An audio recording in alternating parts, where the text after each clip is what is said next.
Ma'aser Sheni, Perek Daled, Mishnah Aleph. Hamoilech Peres Ma'aser Sheni Mimakom HaYokel L'Makom HaZoil. Most of this parak is going to discuss the pidyon of Ma'aser Sheni produce, which means exchanging the produce for money. The produce becomes chulin, and the money takes on the kedushas Ma'aser and must be spent on food in Yerushalayim. When a person redeems his Ma'aser Sheni Peres, he must redeem it for the market price. Sometimes there's an added fee necessary, as well as we'll see later on in the parak. The Mishnah is going to discuss how to determine that price if the produce is moved between different places where the market price is not the same. Even nowadays, one store sells a thing of coffee for $7.99 and the other store sells it for $8.99. So how does that work? If someone takes Ma'aser Sheni produce from a place where the produce is expensive to a place where it's cheap, ideally, a person should not carry Ma'aser Sheni from place to place, because doing so gives the impression that he's searching for the cheapest place to redeem it, and it's a shtickle zilzal. He should either redeem in the original place or bring it to Yerushalayim. The Mishnah refers to a person who moved it unlawfully from one place to another, or from a place where it's cheap to a place where it's expensive. He redeems it for the market price in its current location. That is the location where he performs the pidyon, whether that price is high or low. If the produce is in one location, the money is in another, it's redeemed for the market price where the produce is. Similarly, someone who brings Ma'aser Sheni produce from the threshing floor where it was processed to the city where it will be stored, or someone who brings jugs of Ma'aser Sheni wine from the wine press where it was processed to the city where it will be stored. Since food sells for a higher price in the city than at the fields or at the wine presses, the additional value that it has in the city is added to the Ma'aser Sheni. In other words, it should be redeemed at the city price. And the expense of bringing it to the city is paid from the owner's assets, and he may not deduct this expense from the value of the produce when he redeems it. Even though this caused the produce to go up in value by bringing it to the city, he may not take off the expenses of bringing it there from the price of the pidyon. It must be redeemed to its full city value. He may not deduct his expenses, even though it's mutter and necessary to transfer the produce from the city for storage. He certainly may not deduct expenses in the Mishnah's first case, where he's not allowed to transfer the produce in the first place. Mishnah Beis. Even in a single location, the wholesale price for produce will be less than a retail price. So one may redeem Ma'aser Sheni produce at a cheap rate, that is the lower wholesale price that the merchant pays to buy goods from his supplier. The chenveni is a store owner, so however much a store owner buys it for, that's how much he can buy it for. And not redeem the Ma'aser Sheni at the higher retail price at which the merchant sells his produce to the customers. This is learned out from the pasuk, which references that Ma'aser Sheni may be redeemed to the cheapest available price, since when produce is blessed, it's abundant and therefore inexpensive. A similar kula applies when a person transfers the kedusha of Ma'aser Sheni coins on one denomination of a coin onto another denomination. For example, if a person transfers Ma'aser Sheni to small coins, he might want to exchange them for large coins, so he'll have fewer coins to carry to Yerushalayim. The Mishnah explains how to determine the rate of the exchange. A person may exchange his Ma'aser Sheni coins at the rate that the money changer uses when he takes change, that is, when he takes a number of small coins and gives a larger one in exchange, and not at the rate that the money changer uses when he combines coins. That is, when he gives a number of small coins in exchange for a large one. For example, a money changer might charge 25 mois, which is a small silver coin, for a sela. But he gives a mois in exchange for a sela, he'll only give 24 mois for a sela. A sela is worth 24 mois, like the Gemara Kedushin says. However, when a money changer buys mois, when he takes a customer's mois in exchange for a sela, he charges an extra coin as his fee, so he takes 25 mo per sela. When he sells mois, when he gives a mo in exchange for a sela, he charges the true value of 24, and he drops that extra charge. A person who exchanges his Ma'aser Sheni coins may use the highest rate of 25 mois per sela. This is a kula, since he may exchange 25 mois of Ma'aser Sheni for a single sela. If he would use a lower rate, he would have to provide a sela for every 24 mois, so this costs him more slum. The Mishnah refers to a person who exchanges his mois for his own slum. If he goes to a money changer, he'll have to use whatever the going rate is, and he won't be able to, he could handle with them, but that's about it. One may not redeem Ma'aser Sheni by estimating its value. Even though Ma'aser Sheni may be redeemed for the lower of the two possible prices, the price must be determined precisely and not by estimate, which is different than Truma, because Truma is always taken off ba'omet and not measured. If a person has an unknown quantity of Ma'aser Sheni produce, he may not determine its price by simply asking the storekeeper, how much would you pay for a basket of produce? Similarly, when a person exchanges Ma'aser Sheni coins for coins of another denomination, he must determine the exact price for the number of coins he holds. Rather, the produce that has a known value in the market must be redeemed based on a precise assessment of one witness, which would be the word of a merchant who's familiar with the market prices. An expert merchant must verify the market price for this produce. The owner then counts or weighs the produce and arrives at the exact price. Obviously, if it's off, then it's not going to work.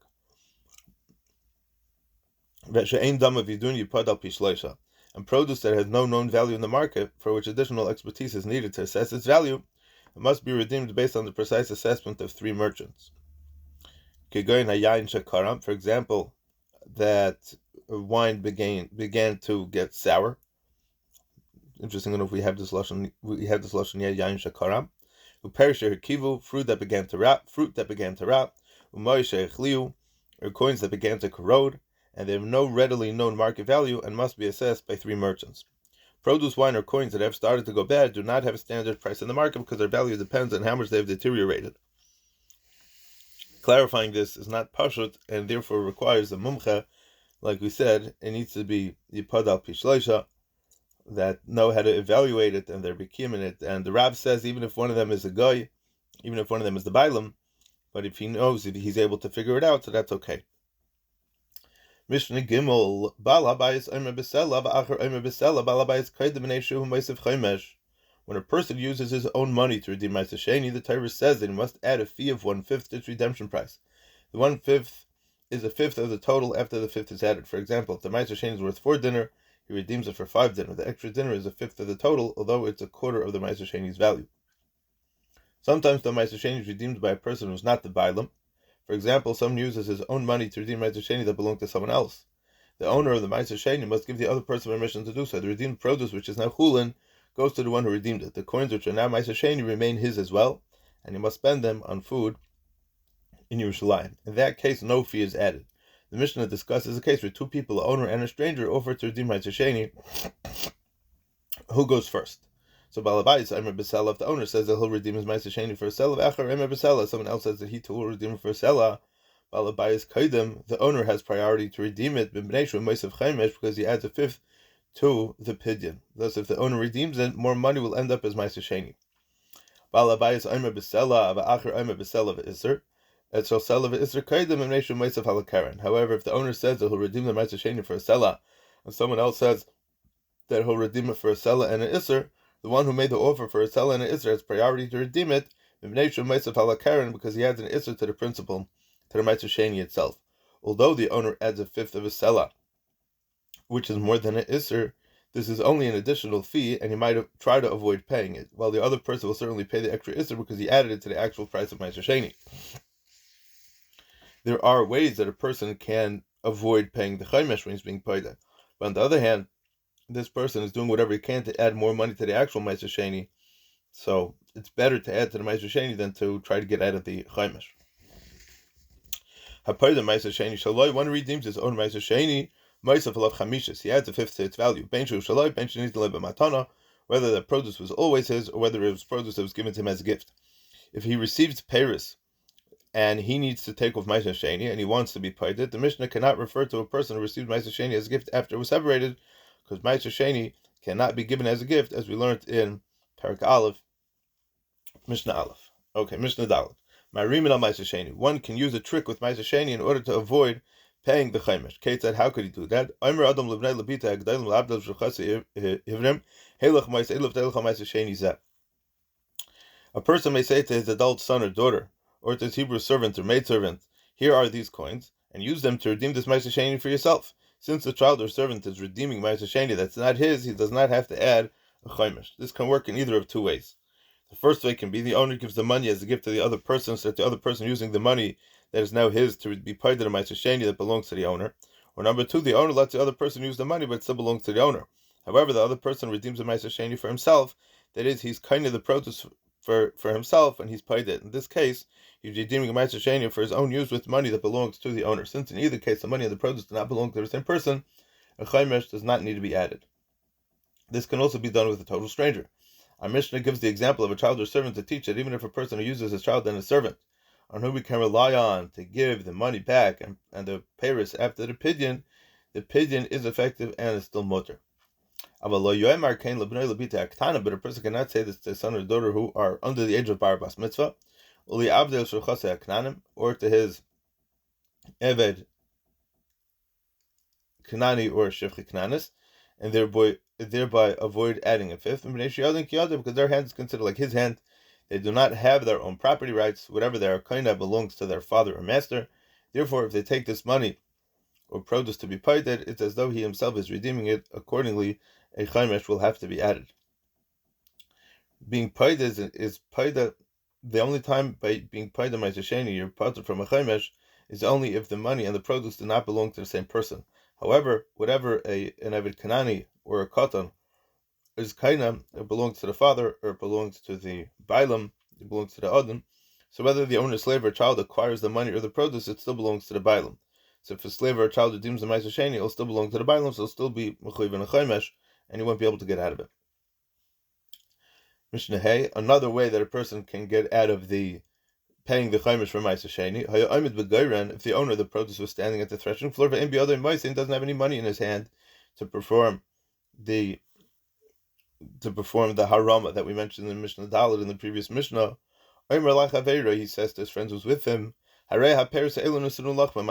produce is given to you as a gift. He gives him the Paris before he takes off Meiser as a gift. He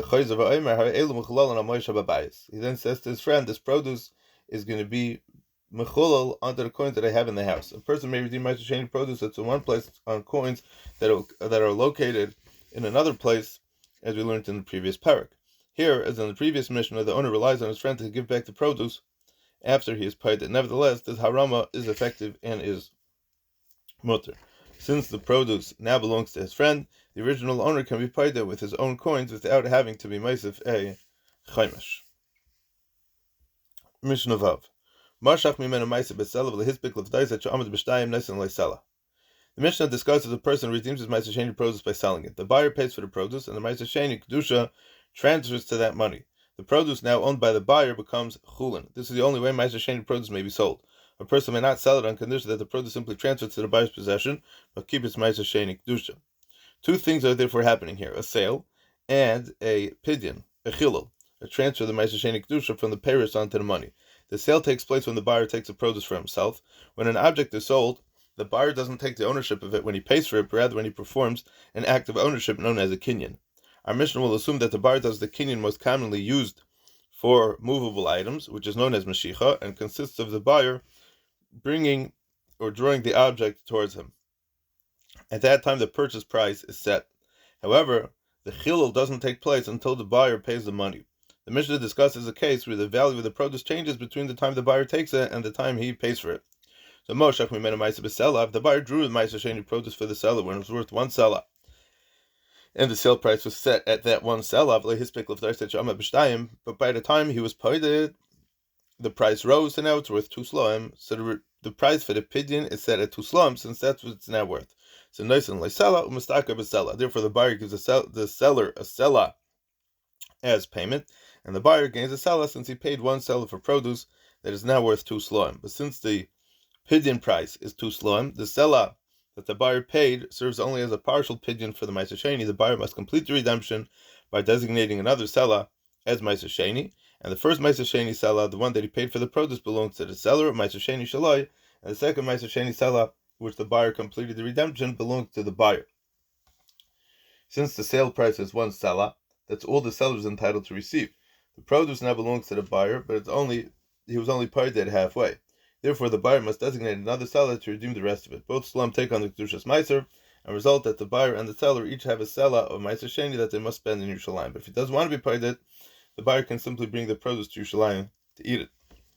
Now, the Mishnah is going to discuss the exact opposite case, where the value of the produce decreases after the sale price is set. Mashach mimenu meisef b'shtayim, if he did Mashicha on the payers of Meiser when it was worth 2 sloim and the sale price was set at 2 sloim. But he didn't have a chance to redeem it, to pay for it, until the price decreased. It's worth only 1 selah. So the redemption price is set at 1 selah. The buyer gives the seller 1 selah, which is half of the purchase payment from the chulin. And since the price of the pidyon is only 1 selah, so this money redeems all the produce. And he may pay the other selah, the other half of the purchase payments, from his own Ma'aser Sheni money. Since the Ma'aser Sheni is already fully redeemed, the second coin is not going to be used for chilul or for the pidyon. Therefore, he may use a coin that's already Ma'aser Sheni to pay for it. Im haya ama aretz, if the seller was ama aretz who cannot be trusted to treat Ma'aser Sheni properly, the buyer may not pay him with Ma'aser Sheni money. So nice and late the buyer may give him the second seller for money with the kedusha of Ma'aser Sheni of the Mai, which may be given to an am haaretz. Mishnah Zayin.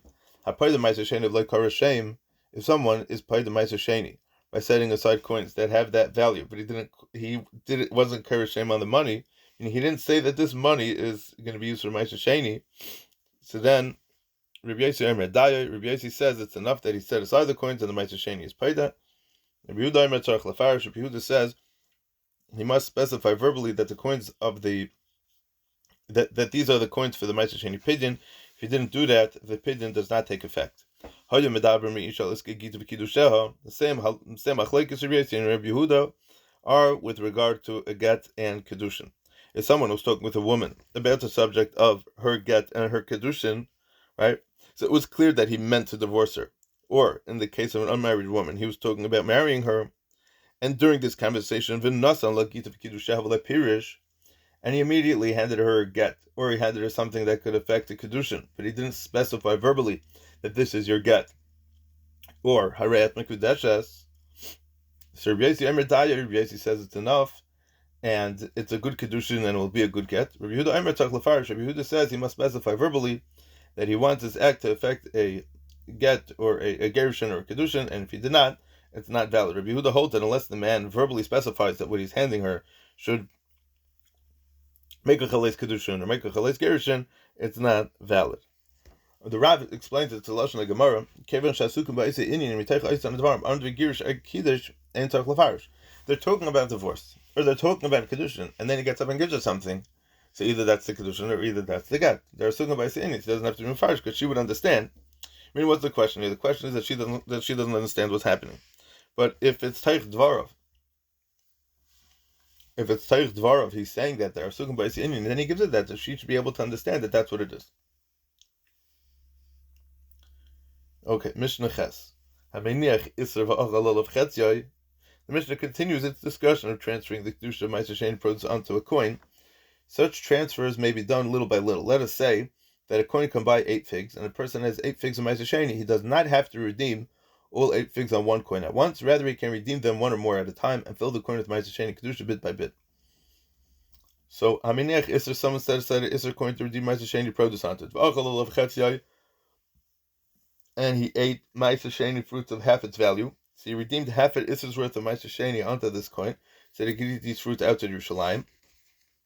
Now the Isser coin is half Ma'aser Sheni and half Chayil. Then he went with this Isser coin to another place, where the value of an Isser is higher, so it buys as much as a punyan, which is twice as much as an Isser. The halacha is that he may now be paida and eat against the chulin part of the coin of this Isser that he left as Ma'aser Sheni. Let's say just the opposite. A coin was only half Ma'aser Sheni and then decreased in value. Someone set aside a punyan and he ate against it Ma'aser Sheni fruits of half its value. So he redeemed an Isser's worth, which is half a punyan's worth of Ma'aser Sheni onto this coin. So now we can eat that produce outside Yerushalayim. Now the punyan coin is half Ma'aser Sheni and half chulin. He goes with this punyan coin to another place where it buys only as much as an Isser, which would be half. The halacha is he may now redeem and eat against the fruits of the chulin part left in it, and another half of Isser's worth of Ma'aser Sheni fruits, which would be 4 prutas worth, because that's how much a Isser is.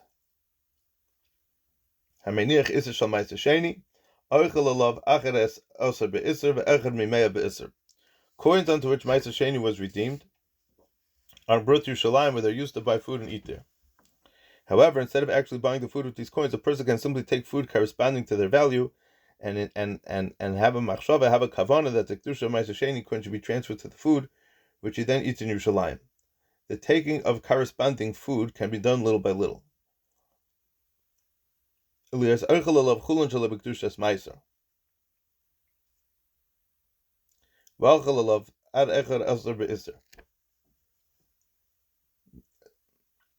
can be done little by little, so that the coins of the chulin, you'll let them out to chulin bit by bit, depleting the kedusha until the value is used up. So the next part of the Mishnah is going to teach that there is a point in which the kedusha of Ma'aser Sheni coins is so depleted by the successive taking of corresponding food against them that they will ultimately lose its kedusha altogether. So Hameiniach Isser Shel Ma'aser Sheni, one who sets aside an Isser coin of Ma'aser Sheni to deconsecrate it, meaning to take out the kedusha little by little by eating against the corresponding food in Yerushalayim, he can eat against it until 1/11 of the kedusha that's left in the Isser. For example, an Isser can buy 11 pomegranates. After the person eats 10 pomegranates against the Isser of Ma'aser Sheni, only 1/11 of its kedusha is left. Or in some cases, until 100th of the kedusha is left in the Isser. For example, an Isser can buy 100 figs. After the person eats 99 figs against the Isser of Ma'aser Sheni, only 100th of its kedusha is left. Obviously, at this point, the remaining sanctity, the remaining kedusha in the Isser disappears automatically. The reason for this will be explained soon. Obviously, these two different amounts, 11th and 100th, cannot refer to the same case.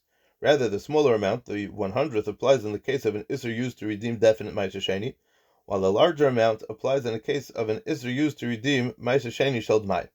As we explained earlier, the Ma'aser produce bought from an Amaretz.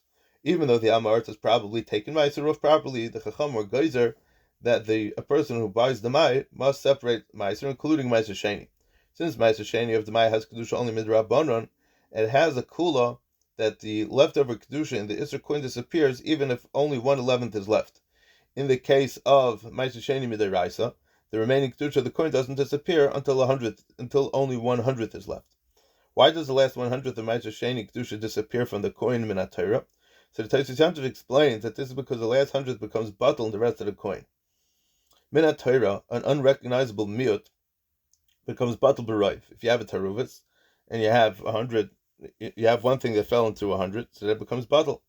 In the case of truma that became mixed with chulin, the chacham or geyser, that truma cannot become batel until the chulin is 100 times the truma. Our Tana holds that in the case of Ma'aser Sheni, which is more kuladig than truma, we're going to be even more makel and allow the Ma'aser Sheni part of the coin to become batel, even if the chulin part of the coin is only 99 times as large, because it's automatically going to be batel b'roiv. In the case of D'mai, however, this Ma'aser Sheni is only midrabanan, so the Tana holds that even 1/11 of the Isser ceases to be kaddish, as we'll explain in the rest of the Mishnah. So Beis Shammai Omrim Hakol Asara. Beis Shammai say that there's no difference between Ma'aser Sheni Vadai and Ma'aser Sheni D'mai. In all cases, whether the Ma'aser Sheni is Vadai or D'mai, a tenth is the point at which the remaining kedusha of the Isser disappears. But Beis Hillel say it does make a difference. But Vadai Achad Asar. In the case of definite Ma'aser Sheni of Vadai, 1/11 is the point at which the remaining kedusha of the Isser disappears. Ubitmai Asara. But in the case of Ma'aser Sheni of D'mai, a tenth is the point where the remaining kedusha in the Isser disappears. And why is that?